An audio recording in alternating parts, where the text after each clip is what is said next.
Yeah, as Will said, I'm Lucy and I work for the psychometric team here at the college, and obviously get to talk to you about everyone's favourite subject, statistics, today. And we know that it is quite a difficult subject and that candidates really find it quite hard to learn.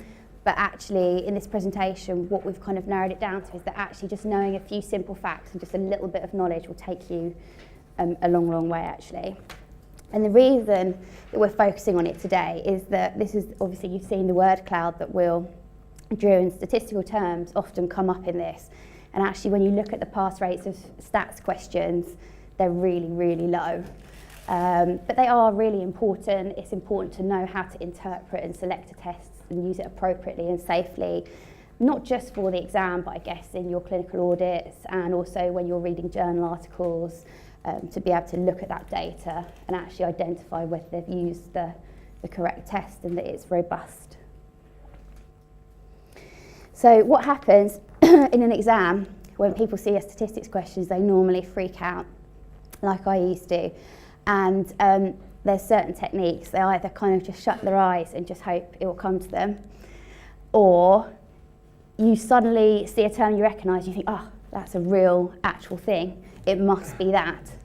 Or you guess the longest stem, so the longer, the more technical the answer sounds, it must be that, that sounds clever.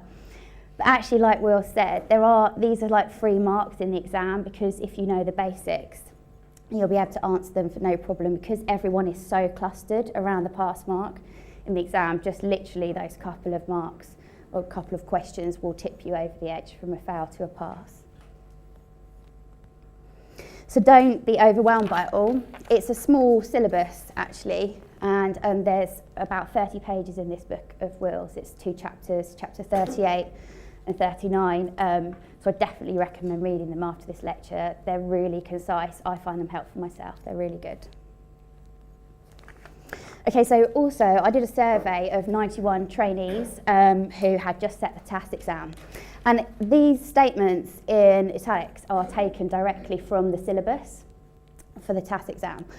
And actually what we found is 65% of candidates had no or only really slight confidence in understanding the principles of statistical testing. 65% had no or only slight confidence in recognising whether an appropriate statistical test was used.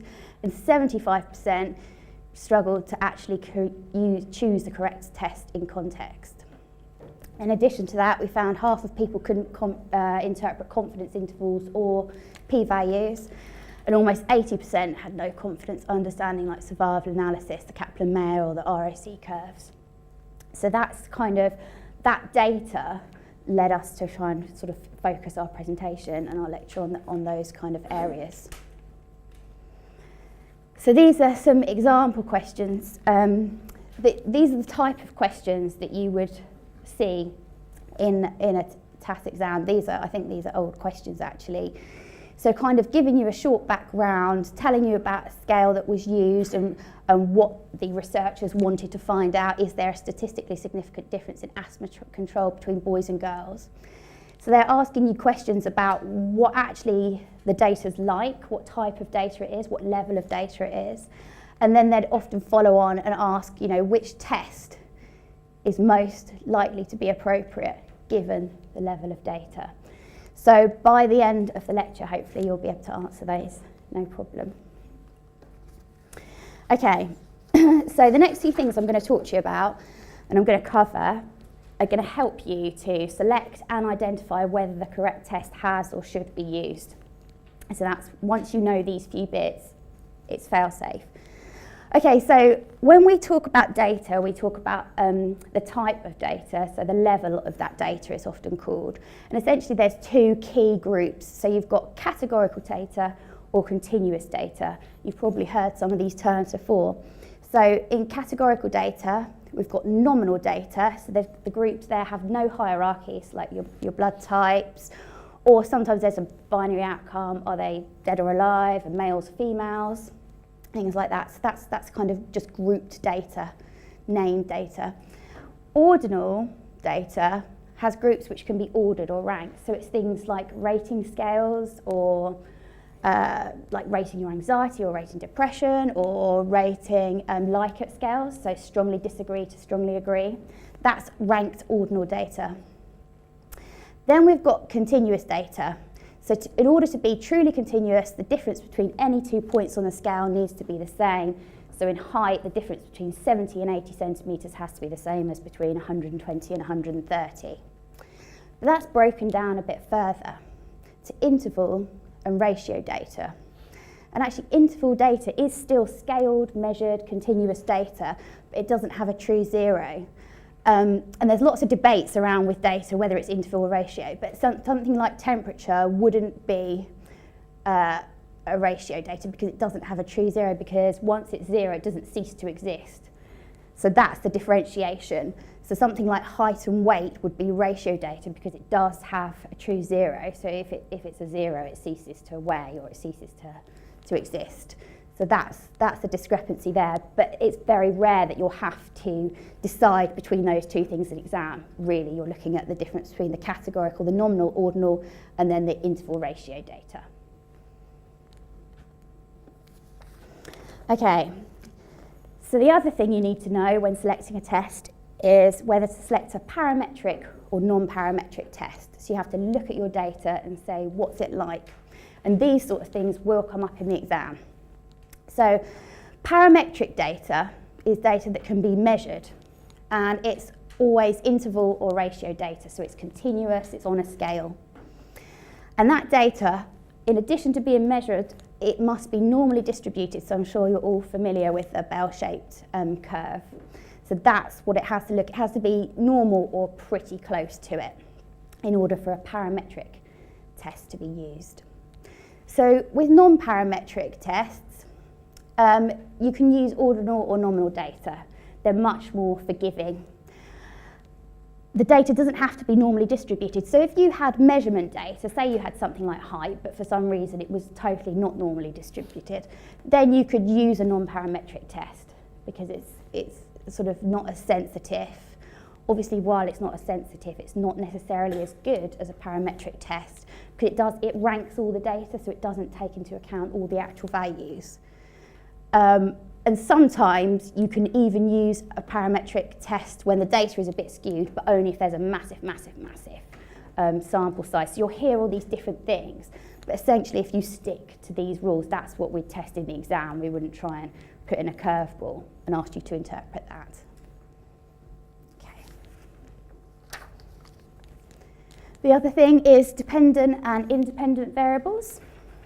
So the dependent variable is often called the outcome variable, so it's the one that is actually measured. So in these examples, it's respiratory rate before and after exercise. You're actually measuring the respiratory rate in two different conditions. That's the dependent variable. Same blood sugar level in diabetic versus non-diabetic children.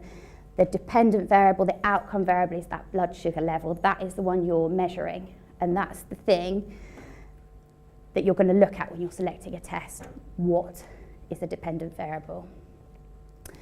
The independent variable is the variable or condition that's changed by the researcher, and sometimes that's got different levels. Often it's 2 levels. So if you had type of nut, for example, you'd have the 2 levels of peanut and cashew, and then you'd look about the strength of allergic reaction. That would be your dependent variable. And again, type of scary creature, spider versus snakes, that would be your independent variable, the type of creature with the 2 levels, spiders and snakes. So it's just kind of, when you see a sentence like that, a study on how different doses of medication affect the heart rate. So what will people say the independent variable is there? Yeah, exactly. And the dependent variable? Yeah, that's the one that's being measured under these different conditions. Okay.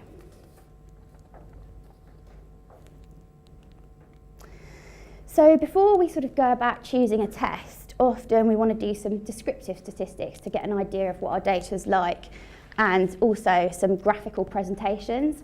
And these areas do come up in the exam as things you need to know. So sometimes you'll be presented with a graph, or you'll be presented with a mean or a standard deviation.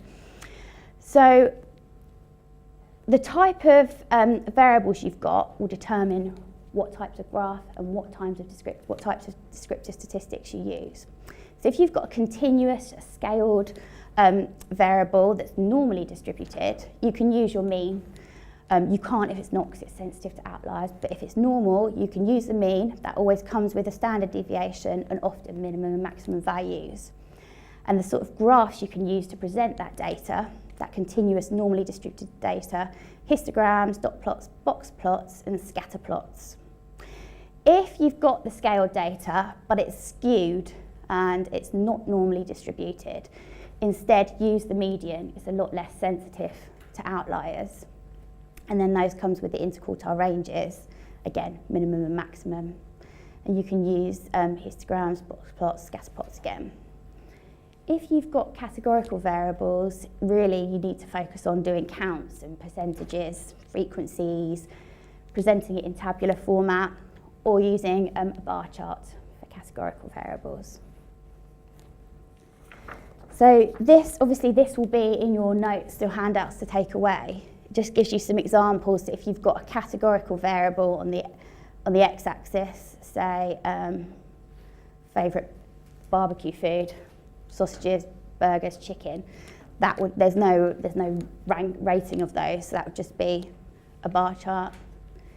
If you've got two categories, an X and a Y, you could use a cluster bar chart or a stacked bar chart, a box plot. If you've got different groups there, you want to look at the difference between men and women in those areas, you could use a box plot. So just really put this in without talking through it all for you to just take away, because if you can kind of just visualise that before you go into an exam, it will help you identify whether the right graph has been used. So this is a sort of old exam question as well, the sort of question that would be asked. So you'd get, here's a list of methods of displaying data, if you like, and then it will give you a scenario, and you have to choose the most appropriate one. So obviously there's lots of different choices. A sample of 1,000 7-year-old male school children undergo BMI testing. Any thoughts?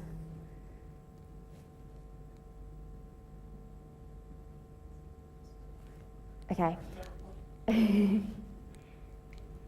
This one we'd use a histogram because obviously we haven't got any other variable, we're just looking at their BMI levels. And we know that BMI is something that's pretty much always normally distributed. So that's what we'd go for there. We'd go for a histogram. Smoking and pregnancy, obviously they're in categories, 1 to 3 cigarettes, 3 to 44, unspecified. Come on, let's have a guess. What do you think? Say that again? Bar chart. You could. This is the problem with it. It is difficult, but the most appropriate here would probably be a bar chart for that data. Except in the next one. Yeah. Yeah, exactly. Normally we probably wouldn't put that in an exam anymore, a pie chart, but the last one, because it's kind of a lot of different numbers, obviously 596 and then 35, it's best represented by percentages, and that would lend itself best to a pie chart showing percentages. Obviously there's lots of different options, and if you read through chapter 8 in that textbook, it talks you through a general guide of what to use and when, and these are the sort of things that will come up, and obviously that's quite a basic thing that you could gain a good few marks for. Okay, statistical tests. You don't need to know how to calculate them, what the theoretical background is behind them. You just really need to know under what conditions they should be used. And the way to work that out is to ask yourself some key questions. So when you see a stats question exam, there's normally loads of detail and fluff around it. But if you can think of these questions in your head and just pick out the key bits of information, you'll get your answer, and you can ignore the kind of detail around it. So essentially, the first question is, are they looking for a difference? Are they comparing things? Or are they looking for a relationship? Are they saying there's a relationship between those two things? What's the level of data? Is it nominal? Is it in categories? Is it ranked data? Has someone given a rating scale? Or is it interval? Is it their age or their height or ratio? Is it parametric or non-parametric? They'll tell you that in the question. They'll say it's normally distributed or it's skewed. What's the dependent variable? What's the independent variable? And are they using the same people in each condition? So are they asking someone to do something before and then after an intervention? Or are they putting one lot of people in one group, one lot of people in another group? And as I said, there's pretty much only two types of tests: difference and relationships. So this is the flowchart, and this is the thing that probably more than anything else you should memorise before an exam, because if you remember nothing else from this talk, just try and remember this. This is how you work out what test you should use. Or you can work backwards and say, well, they've used this test, let me check if all the factors that are correct are there. So we're going to keep coming back to that now through our case studies that we're going to look at. This is another presentation of a flowchart for tests. It looks pretty horrible, but actually it is quite, obviously don't memorise this, but once you get into that way of thinking, it can be helpful. Okay, so rather than sort of describing the theory, as I've said, behind each test, I just thought it would be helpful to talk through some case studies so you've got more of an idea of the statistics in context and what sort of things you'd see in an exam. So if we look at this first one, we've got a clinical trial looking at the effect of 2 physiotherapy treatments for patients with a broken leg. And we're looking at the effect on their fitness level of having either a standard exercise program and enhanced exercise. This is a bit of a weird example that they should be doing exercise with a broken leg. I assume that they're at the very end of their, or maybe they're post-broken leg. Anyway, okay, so that's the sort of question you get in the exam. So let's have a look at breaking that down. Well, we already know they want to look at the effect of the difference between the two groups. And we know that they're measuring the fitness level, that's our dependent variable, and it's continuous because it's length of time, that's a measured scaled variable. And the exposure, that's the independent variable, sometimes called the exposure. So is the treatment, either they're doing standard or they're doing enhanced exercise, and they're unrelated. There's different people in different groups here. They've put each different person in a different group. Okay, so what we want to look at, so is if the continuous outcome, that's the dependent variable, is continuous, and if it's normally distributed, what test do we use? So, and if it's not normally distributed, what test do we use? Okay, so we've got a difference, we're looking for a difference between the two groups. It's interval ratio, we know that they're looking at time, aren't we? So that's scaled measured data. And we're saying that the people are unrelated. There's different people in different groups. And that tells you your answer, t-test for unrelated samples. Okay?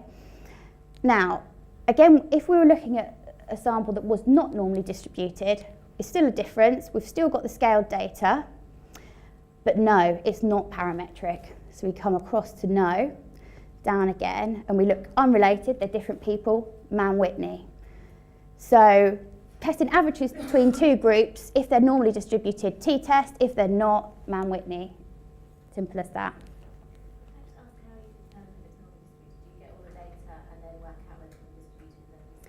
Yeah, so there's like there's statistical packages. You can obviously draw you plot a graph and it will give you an idea, and there's also actual statistical sort of equations that actually calculate that for you. Altman says just look at it, yeah, which is good, and Douglas Altman is like the god of medical statistics, so we should listen.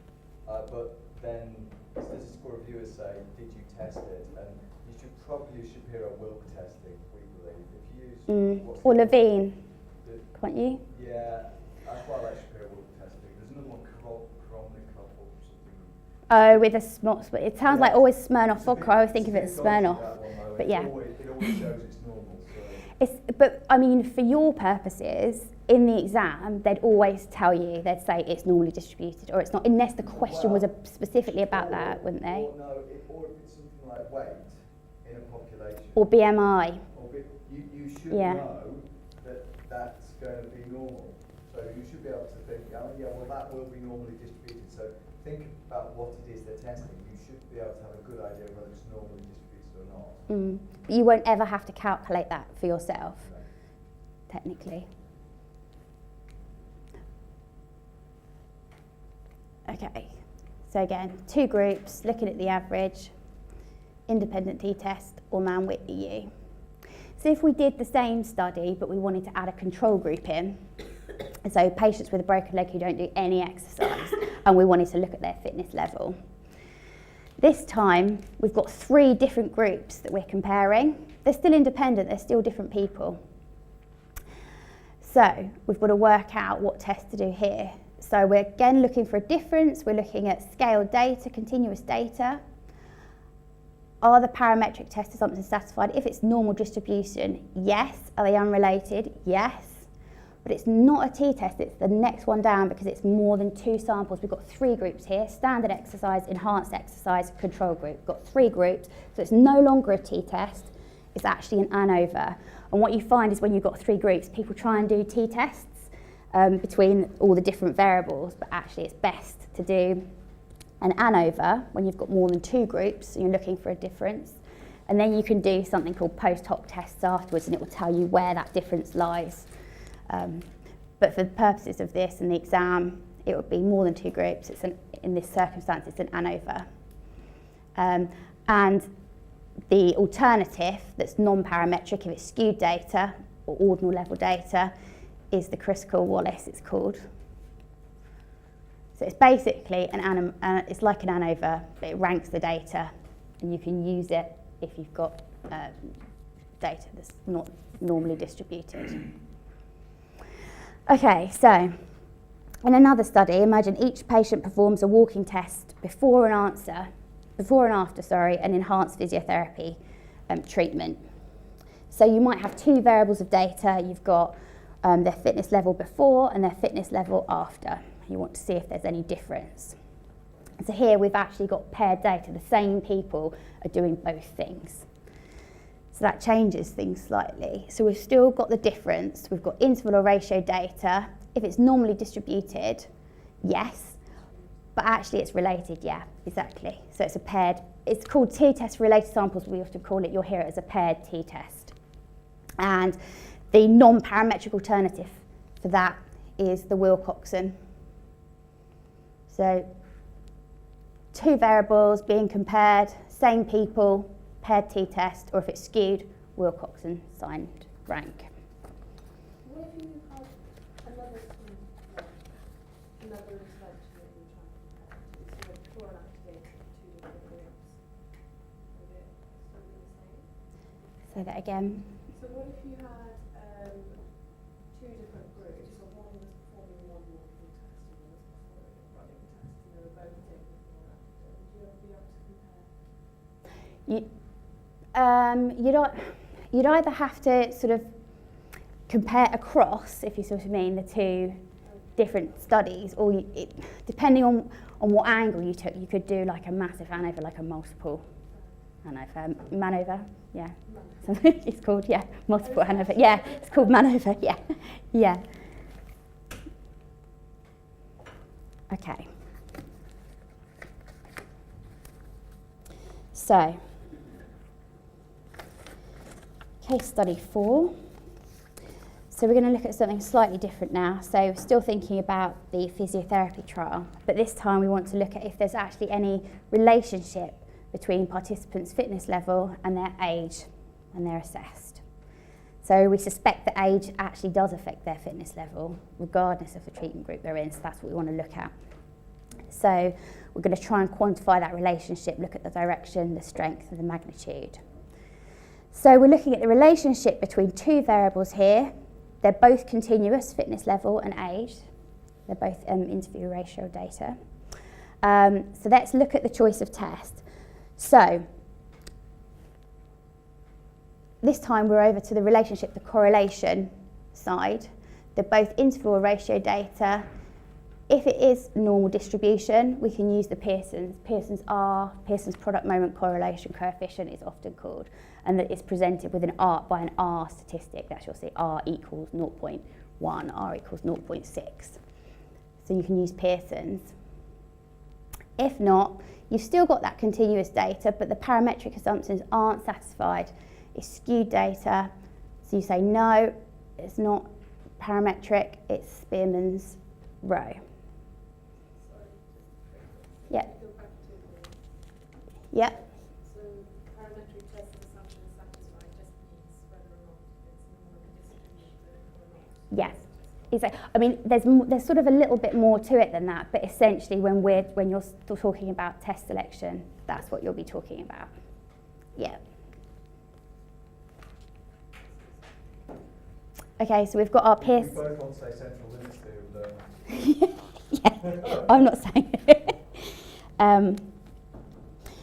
So correlation, normal distribution, Pearson's. Correlation, not normal distribution, Spearman's. Obviously you can see they're a little bit more complex. So you've got two variables, but if either of them is normally distributed, you can use a Pearson's. Only if both of them are not normal, you can use a Spearman's. And actually when I've run these tests through SPSS, the sort of statistical software package, they come out not that different actually, these. But it's just sort of good practice to know that. For example, if you ranked the fitness level, you'd ask them to rank their own fitness level, ask a doctor to rank their fitness level, then you could use a Pearson's still, even though one of the variables is not normally distributed. Okay, so when it comes to Pearson's and correlations, Pearson's and Spearman's, I just wanted to tell you this extra thing. Often you get a graph out, so you know those kind of linear graphs that you see, and you'll often see an R squared value on the graph. So next to the line it will say R squared equals 0.83 or something like that.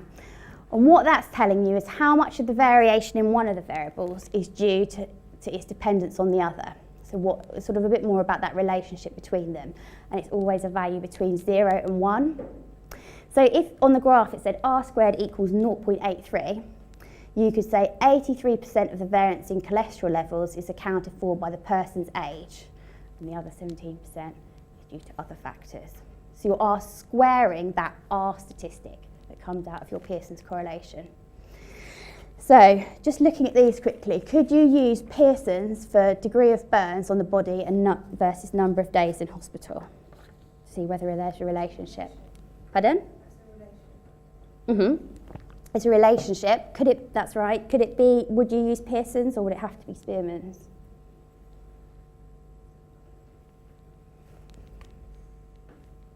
You need to know whether they're normally distributed or not. And you've not told us.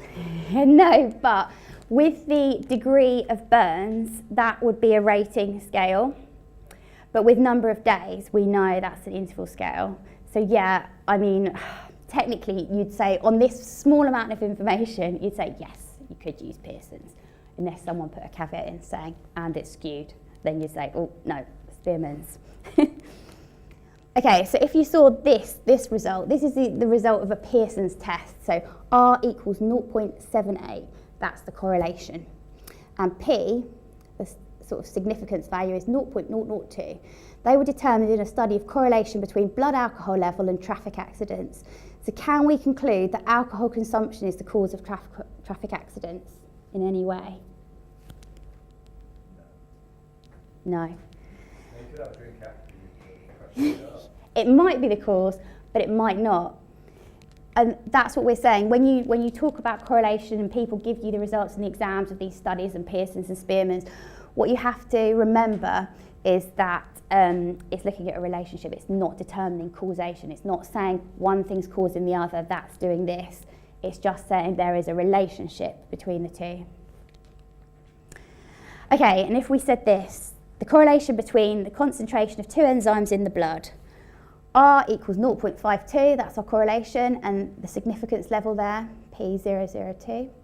Can we say that the catalytic concentration of the two enzymes share 52% of the common values? Can we say that? Thinking about R squared.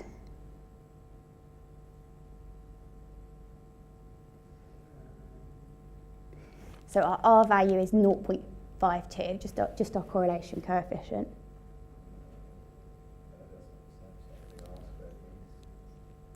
Okay, so we can't, because when we're talking about that variance, we're talking about r squared. So you take that r value and you square it, times it by itself, and you get actually 0.27, only 20% of the catalytic concentrations of two enzymes share common values. Does that make sense? It's not even the same as that, isn't it? That 27% of the variation. Yes. Is explained Sorry. by the so it's wrong on two accounts.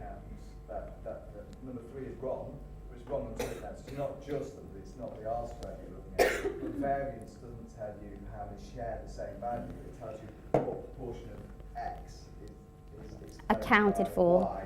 By Y, yeah. It's not phrased perfectly, but I think essentially it's just that if you saw a graph in the exam and you saw r squared, then you'd have a little bit of an idea of it. And if it was presented the other way around, if you got the r value, not the r squared, and they asked you for that, it just gives you an idea of something you might see. Okay. Let's just do another case study. So before, we found that age at assessment had some sort of relationship and a correlation with participants' fitness level. But we want to quantify this relationship a bit more. So we want to say, what's actually the average fitness level at different ages at assessment? And we want to be able to predict the fitness level for future patients, given their age. So it's a little bit more complicated. So we need to set up a statistical model to look at the effect of the exposure, which is the independent variable, on the outcome on the fitness level. So what's actually the effect of age on people's fitness level? So it's the next level up from a Pearson's or a Spearman's. So what we're looking at here is we're looking at the fitness level. We know it's continuous data, don't we? So the purple box at the top, it's scaled continuous data. The independent variable is the age, that's continuous data too. And we've got more than two groups and it's all continuous, so we can actually use, normally you'd lose linear regression because you want, here it said you want to predict something. So it's a bit of a trickier flowchart to use. And it's hard because there's never one right answer when it comes to statistics. And obviously there are in an exam, which is why we're saying to you that we will make questions as clear as possible. There will be no tricks here. So you would know whether to use a Pearson's or a linear regression or a Spearman's or linear regression. If it's asking you to predict something, use linear regression. Okay.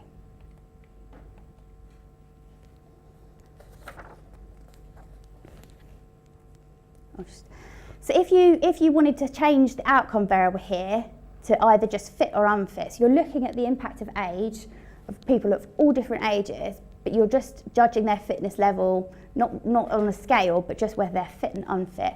That's when you'd lose logistic regression because it's got a categorical, that's the thing to remember, it's got a categorical variable as the dependent variable. I hope that makes sense. I think it's bit complicated, but I think when you sit and read the notes afterwards and work through these examples again, I think it will be clearer. People often get it wrong in papers actually. So people do tend to just use linear regression and then try and calm or make some sort of scale and say they were very fit, partially fit, a little bit fit, and they're cheating. It should be logistic regression in other words.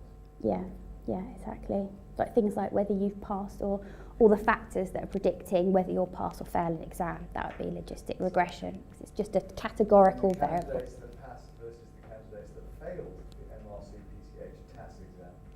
The performance in the statistics question was, we use logistic regression to determine their overall performance. We could do that actually. We could. Okay.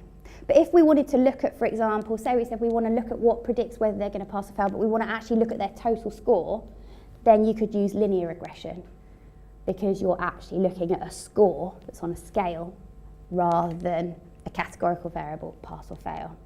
I hope that makes sense. So this is a question that was in the TAS exam before. So these are the sort of things that will come up. So what you could get is a list of statistical tests and then a few different scenarios, and it will ask you to select the most appropriate test from the list. So just looking at these quickly, so the first one, a sample of 1,000 7-year-old male school children have BMI testing, and then the same people have BMI testing a year later to make a comparison or a difference. So here, think about what you know about BMI in terms of its distribution that Will's just talked about, that we're looking at a difference and it's the same people. So you want to just have a go, just shout out what test do you think? Sorry, what was that? Yes, that's right, yeah. It's a paired t-test because we've got the same people having an intervention before, we're testing them before and we're testing them after, and we know that we can assume that BMIs are normally distributed. Okay, so the second one, a sample of 1,000 school children, they have the BMI testing, but then they're compared with a sample of a different 1,000 school children of approximately the same age. So what would people think here? Yeah, unpaired t-test, that's right, so that would be J, the answer to that, exactly. So you're still comparing two groups, looking at a difference, but actually we've got different children in each group now. The last one, so a region experiences a large outbreak of invasive meningococcal disease. A retrospective study is carried out, so we want to look at which factors were associated or could predict survival or death. So here, it's like the thing we just, pardon? It is in a way, but it's lots of different ones, and because we're looking at predicting, we're going to that next level on. So we're looking at, pardon? So it is a regression, but the reason it's logistic rather than linear is because your outcome variable is whether they survived or whether they didn't, survival, death. So that's the key thing to look at here. If we're saying which of those factors, platelet count, gender, were associated with, I don't know, higher scores on something or higher or weight, for example, then we could use a normal regression. Yeah, acidosis at presentation, something else that's continuous. So, but yeah, death or not death is a common. Dead or alive is a really good example of what needs a logistic regression. Mm-hmm. That is a logistic regression. You've got two variables. Yeah, just that's categorical variable. They either are this or they're that. No stating between dead or alive, except maybe hungover.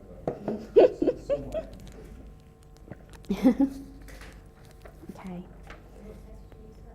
That would be multiple logistic regressions. We've got multiple factors there that you're looking at and seeing whether it will predict, what impact they have on surviving or not surviving.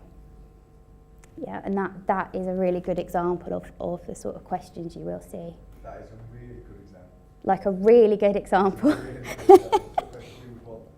Right, because this is getting to the heart of, do you know anything? You either get 9 marks or no marks on this type of question, don't you, if you actually read the chapter on the book. Yeah, exactly. And that kind of flow chart that we talked about will pretty much answer, if you've got that sort of in your head and you like Will says, you've read the book, you'll be able to get 9 marks here just through knowing a little bit of. And if you've not read the book, all you do is you guess B, because that's the one you've heard of, chi-squared. So that's why that ends up being the right answer. And that I know what your technique is in the exam. I mean, it's so obvious. You just guess chi-squared because you've heard of that one, and just keep on guessing it and hope that you've scored marks. Not anymore though. Not anymore. No. Okay. Right, so let's move on to something. So that's kind of the idea about tests. It's just really picking out, when we think back to those key questions that we asked ourselves at the beginning, pick out those key things out of the text and you'll get the right answer. There'll be no tricks in there. Okay, it's confidence intervals. So this is again something that candidates said they really struggled just to interpret. You don't even need to know all the background and all the kind of mathematics behind them. It's literally just the interpretation of them, really. So the confidence interval defines the range of values within which the true population mean is likely to lie. So this is the example we're talking about. 45 doctors take a mean of 21 minutes to get to work with a standard deviation of 9 minutes. and the 95% confidence interval is 18.3 to 23.7. So from that, we can say that we are 95% confident that the mean time it takes all doctors to get to work is between 18.3 and 23.7 minutes. That's what it's telling us. It will tell us whether this is a significant result, but not how significant. So that's why we still need, you often see them presented next to p-values, and we'll talk about that next. But when an effect is significant, these are the key two little bits to remember, really, the 2 bullet points.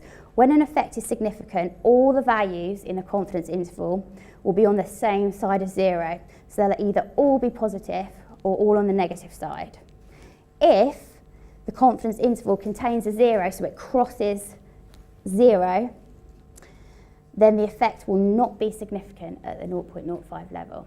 So you might see a question like this. Select all that apply. Which of these 95% confidence intervals for the difference between the means represent a significant difference at the 0.05 level? That sounds horrible, even just reading it. But actually, you just think, okay, interpretation of confidence interval. So yeah, I should have not put the result on there, but actually, A, they're both negative, they don't cross 0. That's significant. B, minus 0.2 to 8.1, that does cross 0. C, minus 5.1 to 6.7. So what's that? Not significant. Yep.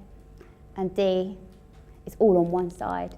It's all positive, it doesn't cross 0, so it is significant. So literally, would you put it down to almost those couple of... Yeah, I think so. I think that's a good way. Those are the sorts of questions that will come out in a, you might get a paper to analyse, and it might give some confidence intervals, and it might redacted the p-value, and then they might say, what can you say to be true? Which of the following is most likely to be true? And say, this is a statistically significant finding, but we want the answer to be true. Yeah, does that make sense? Yeah. So they might not give you the p-value, because we need that to see how strong the significance is, but you can make an interpretation from the confidence intervals. There's something else you can do with confidence. If the confidence intervals are very narrow, it suggests that the study was very big and had a very large power. And if they're very wide, it suggests that the study is smaller and had less power to answer the question. Yep. So if you had confidence intervals which was 1.0 to 22.5, and then you had a study with confidence intervals were 1.0 to 1.1, you would say, well, I know which of those studies was bigger. It was the one that had the narrow confidence intervals. Yeah, because it would have more statistical power there. But we'll talk about that in a little bit, actually. Okay. So the p-value, just a quick recap. It just tells us this significance value, the p-value. How likely is it that a hypothesis is true? So when people make hypotheses, they normally say the hypothesis is that there's going to be no difference. There's no difference between treatments. And that's known as the null hypothesis.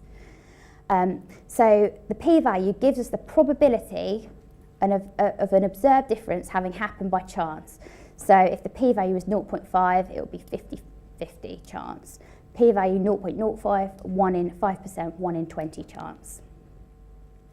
So the accepted level for a statistical test being significant is p is equal to or less than 0.05. Then you'd say that's statistically significant. We can reject the null hypothesis. We can reject the idea that there's nothing happening, that there's no difference between treatments. So that's what you really want to look at, that marker, p is equal to or less than 0.05. If it's greater than that amount, we'll accept the null hypothesis. We'll say there's no significant difference between groups or between conditions, etc. So the smaller the p-value, the higher the significance of the finding. It's more significant. So that's just a sort of little recap on the p-value.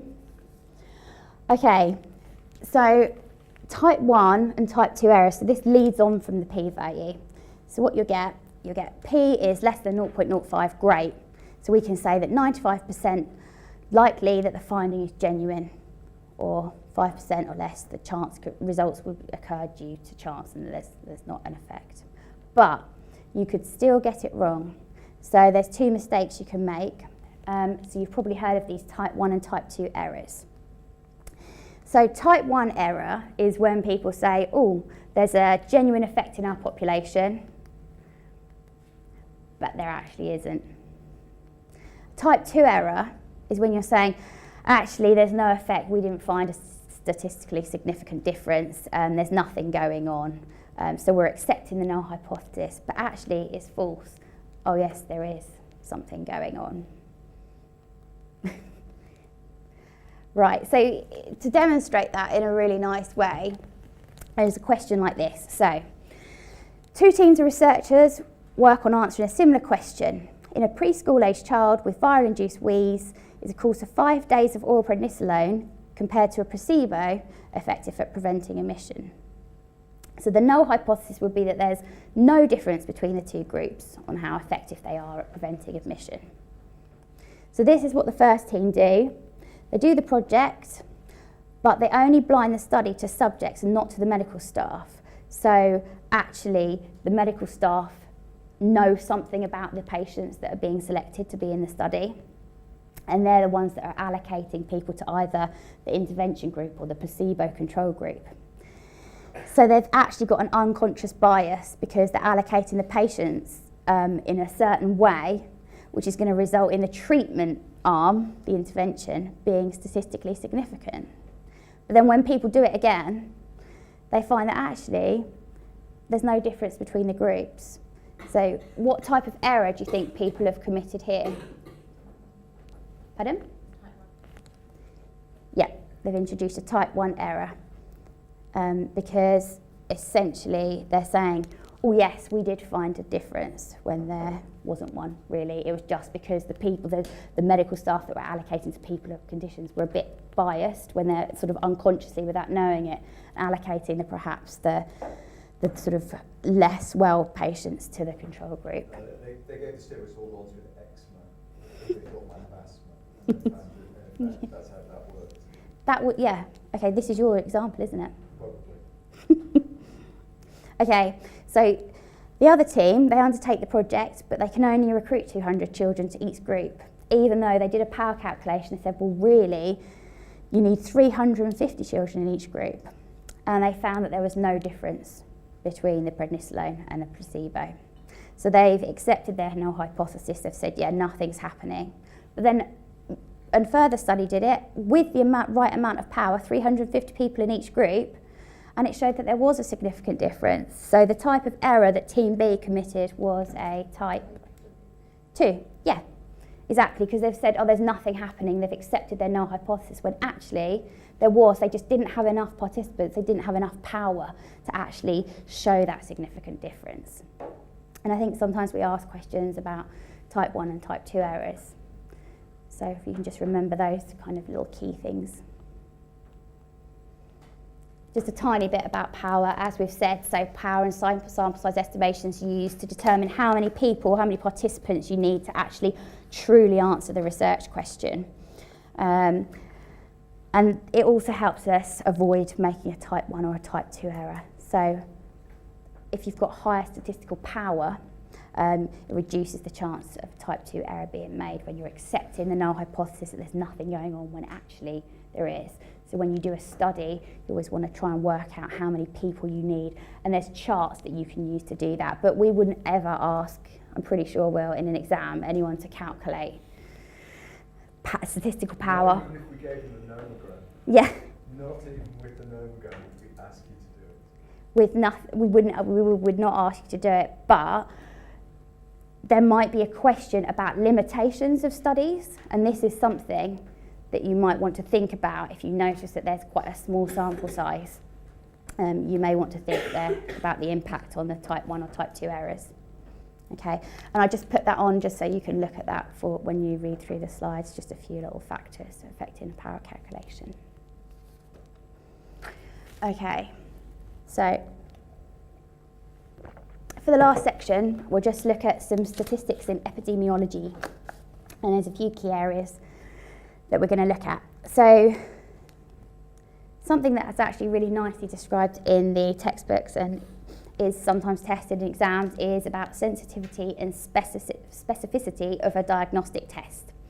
So sensitivity is the proportion of people who have a disease who will test positive. So how good is it? How good is the test at ruling people in and saying, you know, if they've got this nut allergy, for example, this test is always going to pick it up. How sensitive is it?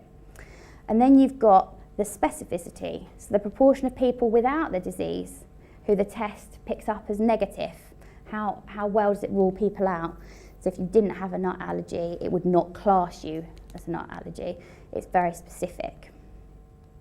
So in the ideal world, you'd have 100% of sensitivity and 100% specificity. So you always knew it would identify people who had it and correctly identify people who didn't have it. But in practical terms, that's unlikely. So you're going to modify the cutoff score as a test. But you might choose to have a low specificity in that you let a few people through who don't have it, but you're saying might, so that you make sure that it's got a high sensitivity so that it definitely always picks up the people that really do have it. So that's the trade-off. But people will probably, I think, would always go for high sensitivity and low specificity over the other way around in many cases. I think. Would it depend on? It depends on what you're looking for. Okay, so it depends on how important it is to pick up a case, or how important it is to miss a case. So it just depends. Yeah. Sometimes you want a very high sensitivity, sometimes you want a very high specificity. But there's rare that you'll get. Screening, for instance, you want very high sensitivity. Yeah. But it doesn't need to be that specific. As long as you don't scare the willies out of everyone who gets a positive test. So you have to have a method in place not to scare the willies out of everyone who gets a heel prick positive. We've got, a repeat sampling technique. Yeah. But you don't want to miss cases. So they're ramped up to higher sensitivities, but lower specificities. Okay. Okay, so looking at how you'd present this is something called, I'm not sure if you've heard of them, receiver operating characteristic curves. So ROC curves, people call them. And they actually plot this sensitivity, so the true positive rate. It's a little bit confusing. They plot it against 1 minus sensitivity, the false positive rate. That says sensitivity twice, sorry. The second one should say specificity, 1 minus specificity. You can see it on the graph. Okay, so that's what a ROC curve plots. And the closer the area under the curve, AUC, you'll often see it's presented as, is to 1, the closer the diagnostic test is to being 100% sensitive and 100% specific. So you can use them to help determine cut-off points for a diagnostic test, but there's normally a bit of a trade-off there. You'll see in this graph, it's not perfect. So these are curves of a study from children with a peanut allergy. So it's a little bit complex, but essentially the closer the curves are to the top left corner, assuming the scales are presented like this, the better. So here on the side you've got sensitivity. So obviously we could talk about it in a percentage, but 1 would be 100%, 0.6, 60%, etc. And then you've got 1 minus specificity here. So if you had a really high 80% sensitivity, and then you had 0.8 specificity, you'd have to mark it at 0.2 on the graph because you've got 1 minus 0.8 specificity is 0.2. And that's where people will mark their points on the graph. But essentially, the closer they are to the top left corner, the better. So you can see on this example that the red line is the basophil activation test, and then the blue line, the skin prick test, and then some other less good tests are the orange and the green line, and they discriminate between allergy tolerance in peanut sensitive children.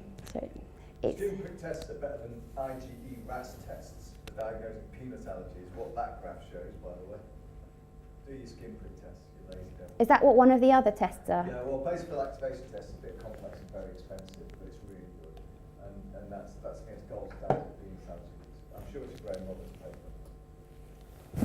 Graham likes his stats. I mean, I think the idea is that if you did see something like this in an exam, knowing what sensitivity and specificity are, making sure you notice that it's 1 minus specificity, looking at the top left corner and how the higher they are, the better. That will give you enough information to make an interpretation, probably, of the results. Yeah? Yeah. Okay, so statistics and epidemiology 3. So a question might ask you this sort of thing. A group of 200 babies whose mums intend to breastfeed are followed up from birth to 1 year of age, and they wanted to determine at what age breastfeeding was terminated. So how would this sort of data best be depicted? You can only select one answer. You don't get to answer. It's a bit unfair because I've not explained it to you yet, but does anyone, not Will, know the answer or wants to have a stab at it? So we're looking at, over time, what age was breastfeeding terminated? Okay, so the answer, go on. Yeah. Yeah, so it's a Kaplan-Meier curve, which is part of the curve that's used in survival analysis. So although it's called survival analysis, it's often talked about in terms of life and death, it's also interchangeably used with called time to event analysis. So really you're looking just at the occurrence of an endpoint happening. So survival analysis is a set of methods for analysing data where the outcome variable, so the thing you're measuring, is the time until the occurrence of an event or interest. So it could be, like I've said, death, or it could be the occurrence of disease, or the end of a disease being present, or the end of breastfeeding. So obviously we're looking at time here, that's what you're measuring in survival analysis, and it is a continuous variable, but often because of the nature of what you're measuring, it's not normally distributed, so you can't really use another statistical test like one of the ones we've talked about earlier. And also, the event might not have occurred in all cases in the sample. You know, a lot of people wouldn't have died by the time you finish carrying out the study. So those people are called censored observations. The person might have died, they might be alive, but the event's not occurred, or they might be lost when in follow-up. So we need to think, how do we display this survival analysis data? And often people look at it in a graphical form. So using Kaplan-Meier curves, so they show the cumulative survival at each time point. So on that graph you can see you've got the probability of survival up the y-axis, and then along the x-axis you've got the days. So the cumulative survival at each sort of time point is shown. And then there's a log rank test statistic on there as well. So the log rank test, it ranks the data and then it looks at the difference and gives you a result to say whether there is a statistically significant difference between those two curves. So what this graph is showing, I'll just read it out to you, it shows reduced probability of survival of adults ventilated using the HFOV in early acute respiratory distress syndrome compared to the control of low tidal volume and high positive end expiratory pressure ventilation. Gosh, basically what it's saying is that actually people in the HFOV, the red line, have got a lower chance of survival, reduced probability of survival to those in the control group. That's what it's showing, and that log ranks tells you that that difference is significant. That the grouping variable, which kind of treatment you got, if you like, is having a significant influence on how long you're going to survive. That's what it's telling you. Okay. So here we're looking at two different treatments. You're either in the control group or you're in the HFOV group. You might have heard of a Cox regression. So this is going to allow you to test for differences in survival times when you've got two or more groups of interest. And it allows you to adjust for covariates, so people taking medication, etc., all sorts of other things, height, weight, whatever, age. So they're the kind of things you need to, survival curves, survival analysis or time to event analysis, Kaplan-Meier curves. The log rank test tells you whether that difference between the two is significant, and a Cox regression if you're comparing two or more curves there.